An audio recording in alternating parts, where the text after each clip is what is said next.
When asked to name a U.S. president, any president at all, John F. Kennedy will probably be among the first few presidents people name, probably after the most recent few and Washington and Lincoln.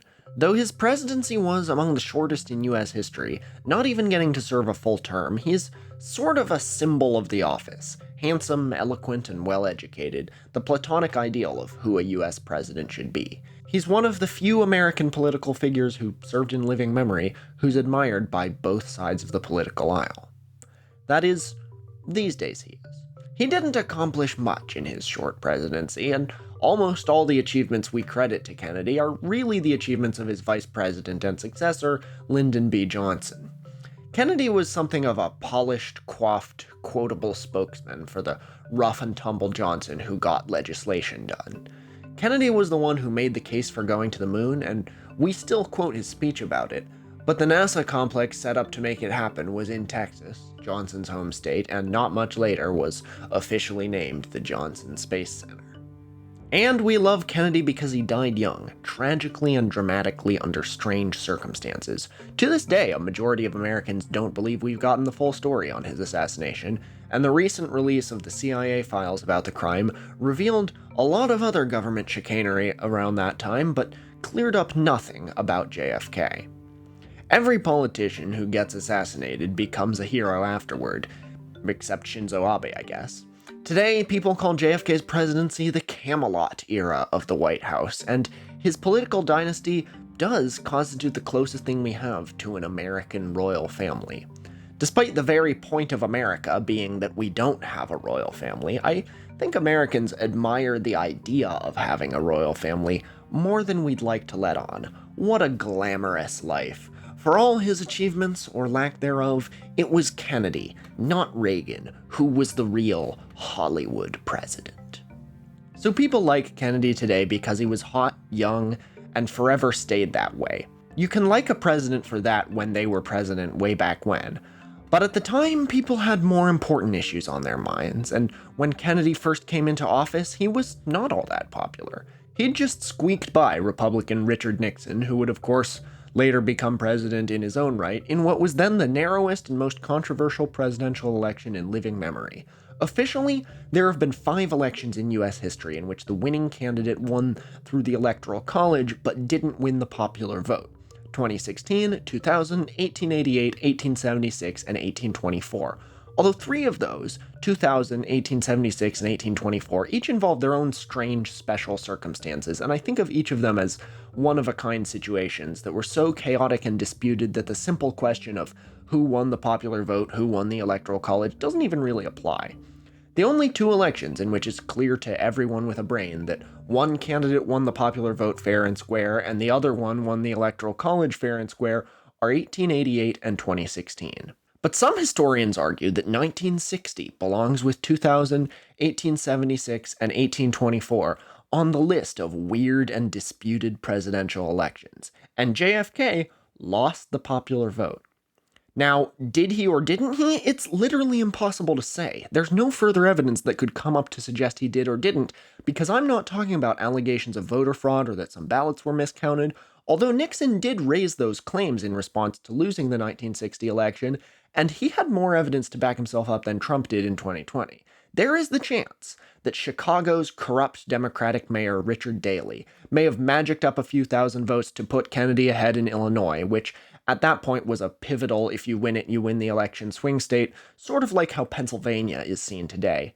But I'm not going to discuss that. If it's true, it would mean Kennedy could have lost the popular vote in 2 ways. But I'm more interested in the other way Kennedy can be said to have lost the popular vote in 1960. The unique Byzantine way the votes were counted in Alabama. I'm your host, Tor Parsons. These are my co-hosts, Jollibee the Durian and Thimble the Doll. And welcome to Tor's Cabinet of Curiosities.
It's Friday, possibly. This episode might come out on Friday. I said I'd start doing a regular Tuesdays and Fridays bi-weekly upload schedule. I'm still trying to mostly stick to that, but I had this super long, super elaborate alt history episode that I was planning to release on Tuesday as an April Fool's special, and that's still in progress, so I'm slinging out this shorter, easier to edit episode today to tide you over, and next Tuesday there will be an episode about a classic internet mystery you've probably heard of, and sometime in the next week, outside of my usual schedule or lack thereof, I'll finally put out that alt hist episode. Anyway, since it is hopefully Friday, it's Fan Art Friday. And goddamn is there some good fan art. This one's by Edie, and with your permission, Edie, I think I'm gonna make this my new Patreon background. Captain Caps Lock made this interpretation of Thimble and Jollibee. Never seen Thimble look like such a bruiser before, but I mean, that is part of the point of her character, so go off. Jollibee looks like Jabba the Hutt here, and all it looks like I owe Jollibee money and he's sent Thimble around to collect. Also, check out Captain Caps Lock's webcomic, Hench. It's so cool.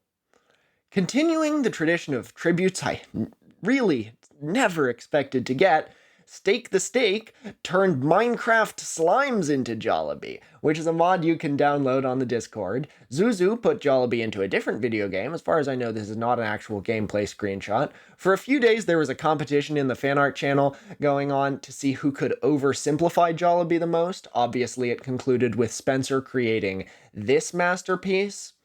This amazing psychedelic piece, complete with Brian Wilson in the talk bubble, from my previous episode, was drawn by Akuma. This might be my favorite work of fan art I've seen yet. Thank you, everyone. Again, you can submit fan art by joining the Tours Cabinet Discord, and you can join the Tours Cabinet Discord by donating to the Tours Cabinet Patreon, link in description. On with the episode. So, the reason JFK may have lost the popular vote, but we can't really say, is because Alabama decided to conduct the election in a deeply bizarre, but technically legal way. Sweet home Alabama, where the skies are so blue, and so were the election results, until Kennedy. Before the 60s, the South was the most solidly Democratic part of the country. It's not like the South was a particularly different place politically back then. It certainly wasn't the most liberal or most progressive part of the country, and the political positions of Southern Democrats were often at odds with the positions of Democrats from the rest of the country. But no matter who the Democratic nominee was, when the presidential election rolled around, the South would vote for him, even if his values were quite unlike that of the segregated Jim Crow South. The states of the so-called Solid South were also nicknamed Yellow Dog Democrat states, as in, people there would vote for a yellow dog before they vote for a Republican. The segregated South was always conservative, and Democrats had already clearly positioned themselves as the more progressive party since the presidency of FDR in the 30s, but white Southerners' ancestral antipathy to Republicans, because the Republicans were originally founded to oppose slavery, took precedence over left-right political values.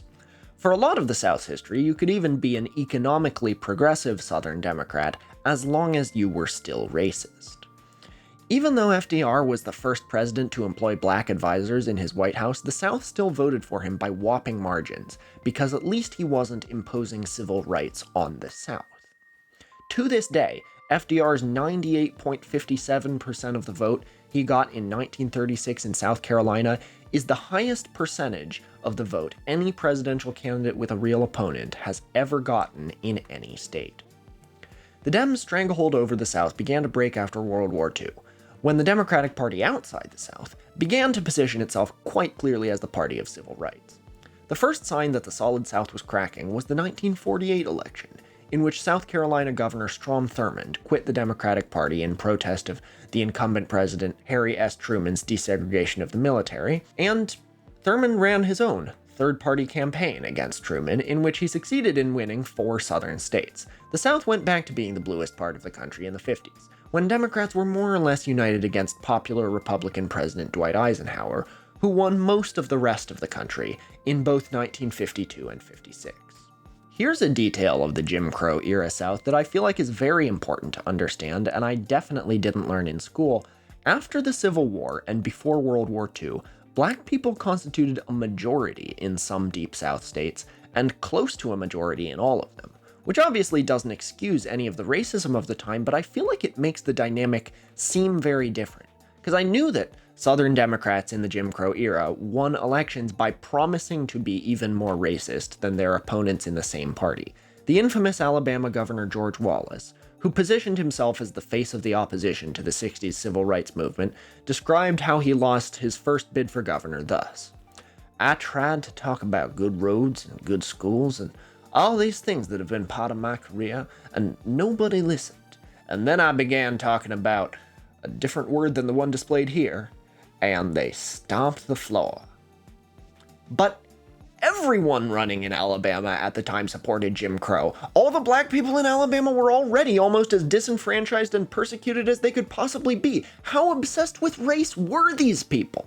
I think recognizing that black people were almost a majority in Alabama then, and clearly outnumbered whites in several neighboring states, once again doesn't excuse, but does explain some of this mindset. If Jim Crow had been abolished earlier, the South would be run ever since by its black majority. Many a white Southerner of the early 20th century, who could be convinced to support civil rights and may have had some sympathy for his black neighbors, could have been persuaded, probably, to keep supporting Jim Crow with the argument that, well, they have good reason to hate us, so if they gain power, what will happen to us? In other words, can we stop and get apartheid South Africa? We have apartheid South Africa at home. But black South Africans couldn't meaningfully flee the racism of their home country en masse. Black people in the southern US could, because the Constitution prohibits internal borders between states. Except for that thing where you have to hand over fruit in your car at the Oregon-California border, I guess. In the Great Migration from the 1920s through 60s, millions of black Americans fled the lynchings and disenfranchisement of the South to take factory jobs in northern and west coast cities. Like any unsettled, persecuted population in a time of great change, some of them got caught up in strange cults, as I mentioned in my episode about the founding of the Nation of Islam. Black people went from mostly living on farms in the South to mostly living in major cities. The way urban or inner city get used as a euphemism for black people today would make no sense to someone living before World War II. And the southern states, one by one, became majority white. Yes, Jim Crow was dismantled, but in a way, the laws were successful beyond their framers' wildest dreams. In a way, the white Southerners won by being so racist that they forced their black majority population to flee, so that even when full democracy came to the South, the descendants of the slave owners and the descendants of their ideology still ruled, this time democratically. They fought hard against the civil rights bills of the 1950s and 60s. Strom Thurmond, who got elected to the Senate after his 1948 presidential campaign made him a darling of Southern Democrats, delivered a 24-hour speech against the 1957 Civil Rights Act, and that wasn't even the important Civil Rights Act that we learn about in school. Thurmond's been in the news a bit lately since his record for longest Senate speech was finally broken just a few days ago by New Jersey's Cory Booker, appropriately a black Northerner whose ancestors participated in the Great Migration. But if the Great Migration hadn't happened, and the white Southerners had remained a minority, who knows how much more massive their campaign of so-called massive resistance would have become. But in 1960, Southerners were just beginning to realize that the Democrats were not their party anymore. When Kennedy, a young progressive Democrat from Massachusetts, became the nominee, Nixon, who was positioning himself as a much more conservative Republican than the outgoing President Eisenhower, began to look more attractive to many voters in the South. Plenty of white Southerners still refused on principle to back a Republican, and Southern states were divided. Virginia's conservative Democratic Senator Harry Byrd offered himself up as a third-party candidate for Southern Democrats, and he was put on the ballot in some Southern states but not in others. Alabama, uniquely, ended up being split between Kennedy, Byrd, and Nixon supporters in a way that would leave it forever in doubt who won the popular vote in the 1960 election. So, the whole point of the Electoral College is that when people in each state cast a vote for president, they aren't actually casting a vote for president. They're casting a vote for an elector, who will in turn go and vote for president according to what the state's voters tell them. Each party that has a presidential candidate on the ballot in their state needs to pick a slate of electors, a number of people equivalent to the state's electoral votes who will cast the real votes for president. So for example, in my home state of Oregon, which has 8 electoral votes, 8 people are picked each by the state Democrats and the state Republicans even though Republicans probably aren't going to win Oregon anytime soon, so that their presidential candidate can be on the ballot. Jill Stein had to have a slate of 8 electors too, 8 of her supporters in Oregon, to be on the ballot. Once a state party has chosen who their electors are going to be, if their presidential candidate wins that state, those electors are said to be pledged to the candidate whose name is on the ballot. Harris had 8 electors in Oregon, Trump had 8 electors in Oregon, Stein had 8 electors in Oregon. Everyone whose name was listed on the presidential ballot in 2024 in a state had to have a certain number of electors in that state. When Kamala Harris won Oregon, the 8 Democratic electors for Oregon pledged to Harris were then selected by the voters.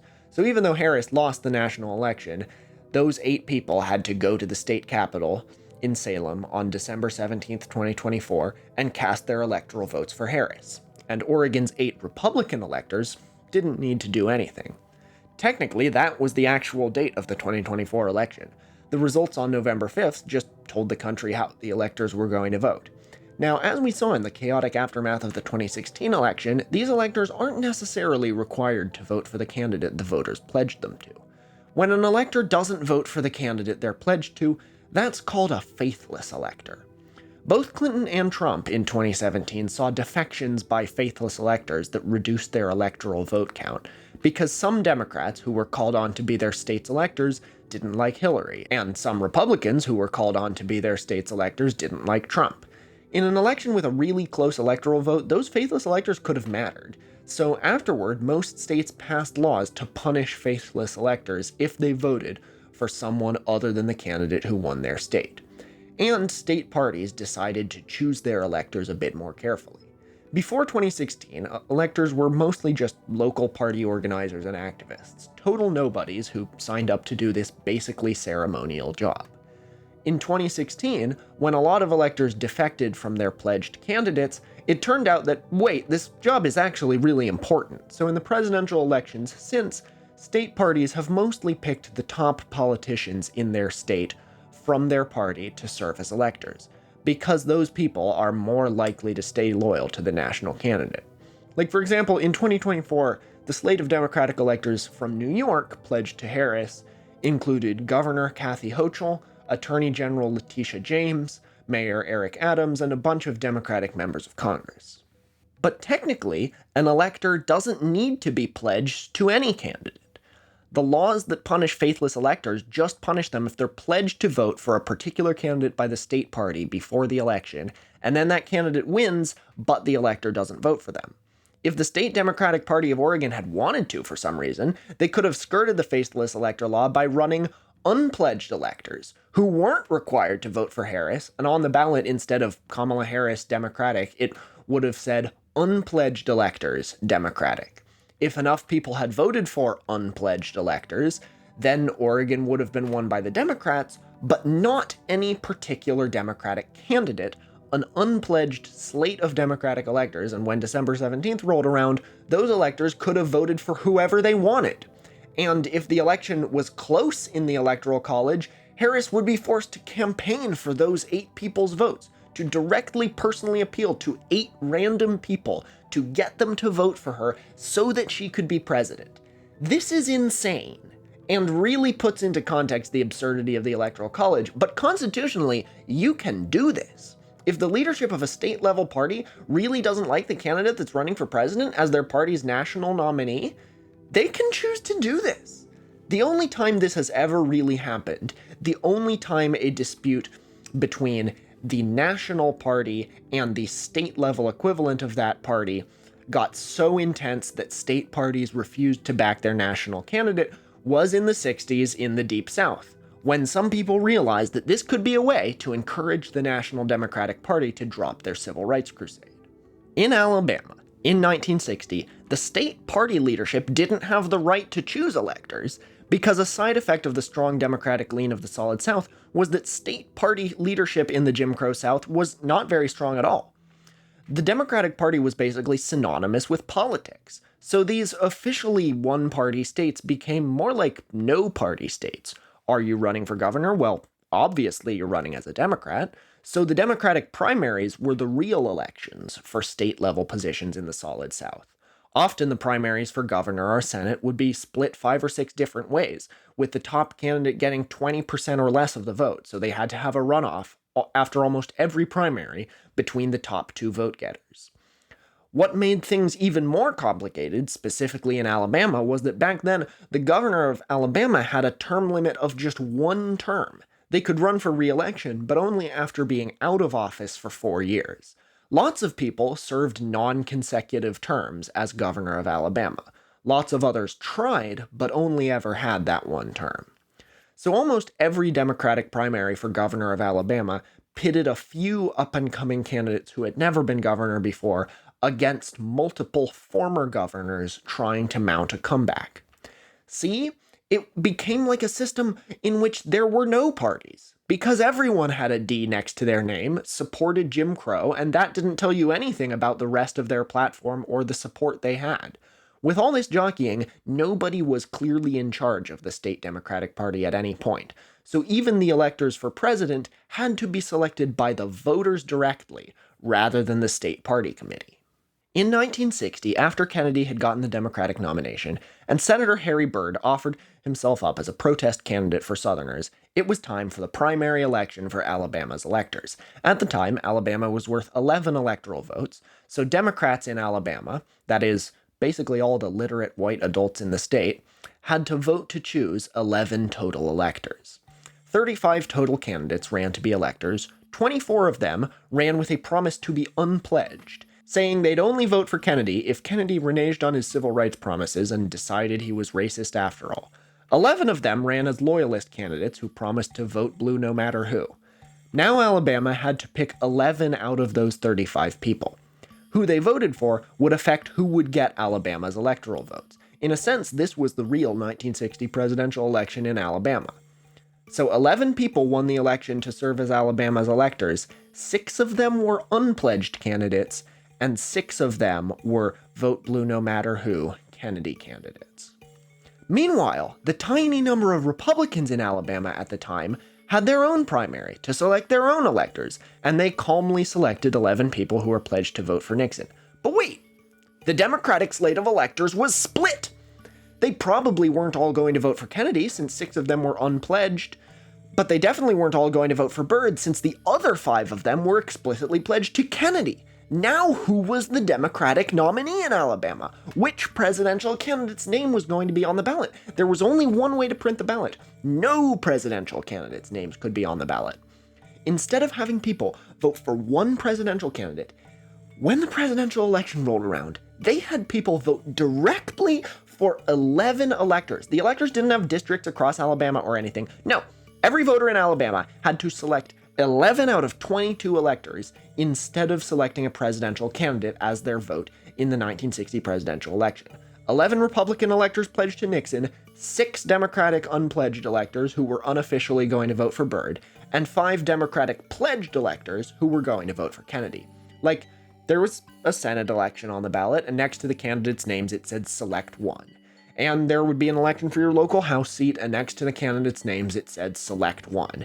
And then there was the presidential election, where voters were presented with a list of 22 names they'd probably never heard before, and it said Select 11. Each of the 22 total electors ended up getting a different total share of votes, since they were each being voted for separately. There were probably a few people who voted for a few of the Byrd electors, a few of the Kennedy electors, and a few of the Nixon electors. This is a right you don't usually have in a US presidential election, to effectively cast fractional votes for multiple presidential candidates. But most people didn't do this. Most people voted straight ticket, either for all 11 of the Nixon electors or all 11 of the Kennedy and Byrd electors. Alabama was proven to still be part of the Democratic Solid South when all 11 electors that won turned out to be all the Democratic electors. The 5 pledged to Kennedy, and the 6 unofficially pledged to Byrd. All 6 unpledged electors finished above all 5 Kennedy electors, but it seemed that people in Alabama still preferred Kennedy over Nixon. Byrd ended up getting a few other electoral votes from neighboring states, but the 5 electoral votes from Alabama made Kennedy the winner of the 1960 presidential election. So, how do you count those votes? That's the big question, since nobody voted for a presidential candidate in Alabama, and some people technically legally cast votes for 3 candidates at once.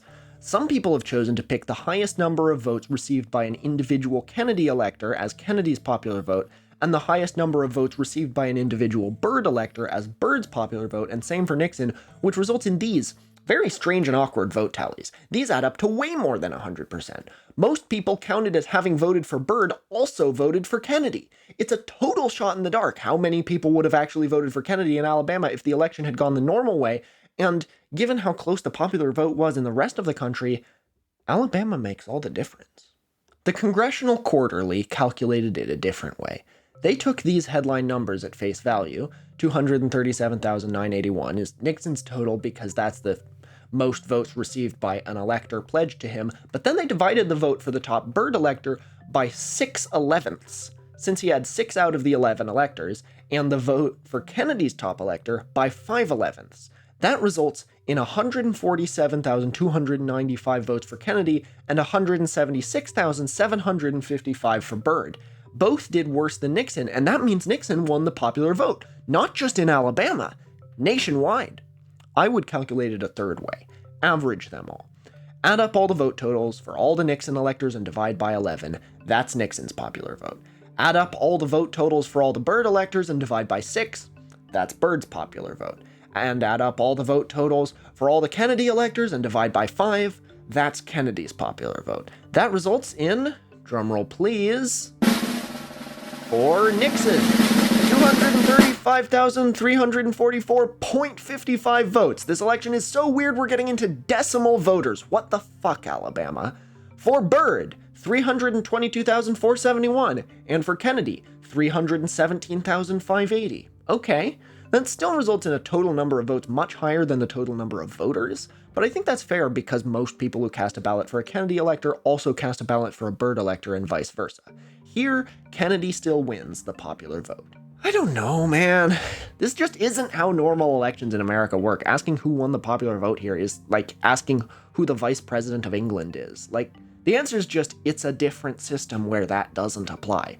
The only way we're going to have a clear answer is if we find a wormhole to different realities. One where all 11 Kennedy electors won the Alabama Democratic primary, so Kennedy was the only Democrat on the ballot, and one where all 11 unpledged electors won the primary, so Byrd was the only Democrat on the ballot.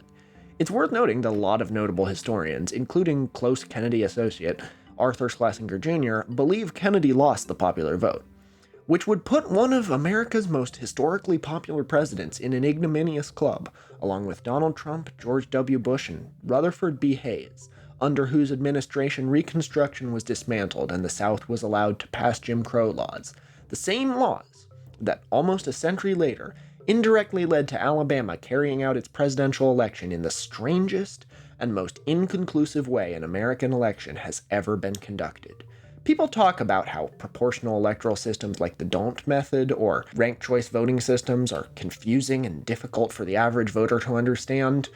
Maybe. But if you want the most confusing election of all time, look no further than the insanity that was 1960 in the heart of Dixie.